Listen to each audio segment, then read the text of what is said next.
Hello, good afternoon sa inyong lahat. Ayan, so magkukontinue lang po ako guys sa ating tinuturo sa inyo lagi. Yung pattern number 1, number 2, number 3 at number 4. So, hanapin nyo po dyan guys kung hindi nyo pa po napapanood yung number 1, number 2 hanggang number 4. So, ngayon po ay nasa number 5 na po tayo, pattern number 5. Ano po ba ang technique sa pattern number 5? Ayan, so dito na po tayo sa pattern number 5.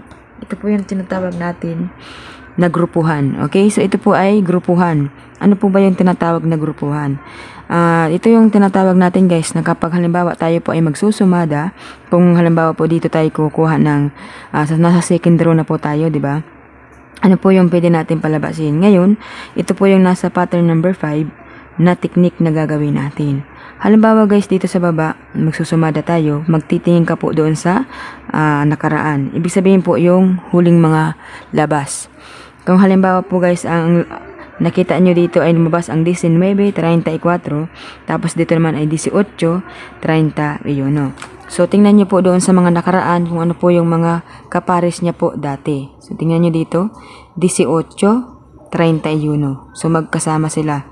18:31. And then naman yung 19:34. Okay, so nandito po siya.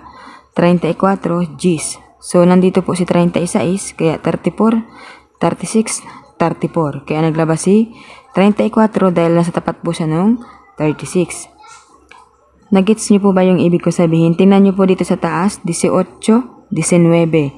So, 18, kaya naglabas si 19.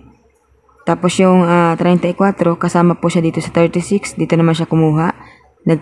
Tingnan nyo yung katapat, 36. Ano po ba yung mga kasama sa 36? Yung 33, tsaka yung 34. Kaya nag-34 siya.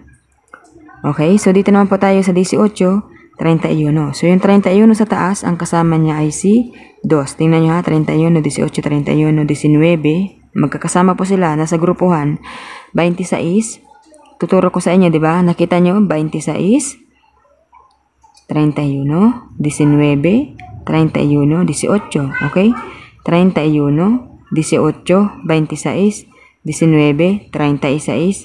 Mga nasa grupo siya guys, kung mapapansin ninyo. So, ibig sabihin guys, nakita nyo na naglabas si 34, pwede rin po siyang magpalabas dito sa 28, dahil magkakasama po sila sa grupo. Yung 28 o saka yung 2, ayan, pwede po yan lumabas. Tapos kung dito naman po tayo titingin, magka-partner po si 19, 29. So baka dito palabasin pwede rin po dito si 29. Tapos nagigitnaan ni 19 si 16, kasi 16 dito, 16 dyan. So meron din pong chance si 16. Ikopya po natin yung ating sumada, 29, 16, 2, 28.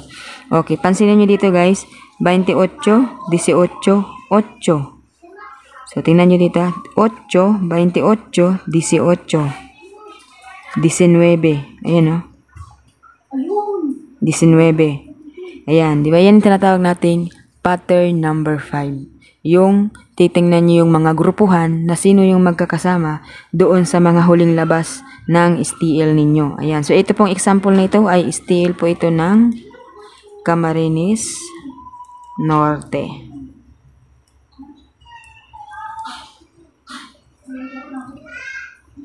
Okay. So, diba tingnan nyo dito 19, 26. Ayan o.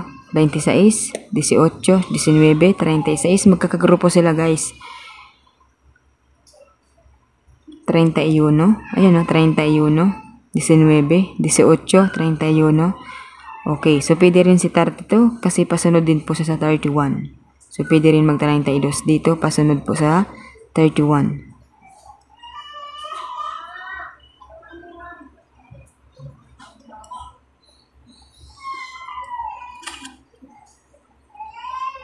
Ayan, so tingnan nyo guys ha, abangan natin mamaya sa STL po ng Camarines Norte kung tama po yung napili natin sa ating pong pattern number 5.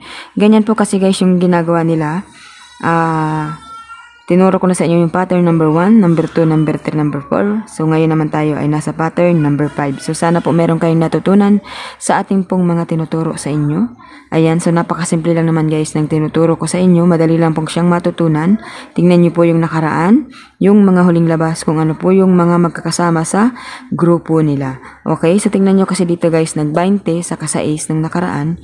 Kaya naman, nang lumabas si sa ace, naglabas din si 20.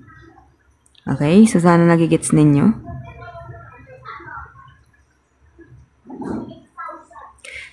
Dito naman sa 31, dos ang kapartner niya, kaya meron tayo ditong dos. Kung mapapansin din ninyo dito guys, pwede rin si 27. Ano, so nasa grupo din siya, sa ace 20, 27. Tapos dun sa taas, 28, 27, 18. Kasama din si 27. Tapos dito rin guys sa baba, kita rin si 27. 31, 19, 26 at 27. So pwede rin si 27, hindi ba? So yan po ang sinasabi ko sa inyo na pag-aaralan na sinatawag natin sa pattern number 5. So yan po ang technique sa pattern number 5. So sana po meron kayong natutunan sa ating pong mga sumada. Ayan. So good luck po sa inyo guys. Maraming salamat and have a nice day. Ayan. Pakisuportahan nyo rin po ang ating YouTube channel pala guys. Ang aking YouTube channel ay Manilyn La Madrid. Wala pong pinagkaiba sa pangalan ko dito po sa YouTube sa Facebook page. Manilyn La Madrid po ay YouTube channel ko yan. Ayan. So, yan lamang guys. Maraming salamat again. Ayan. So, tingnan niyo pong maigi yan ha. Style po yan ng Camarines Norte. Hindi ko po yan ginawa-gawa or hindi ko po yan inimbento lamang. So, lagi po ako sa inyong humihingi ng kopya kapag ako po ay magpapasumada at hindi po ako nagchuchamba ng mga sumada natin. Ayan.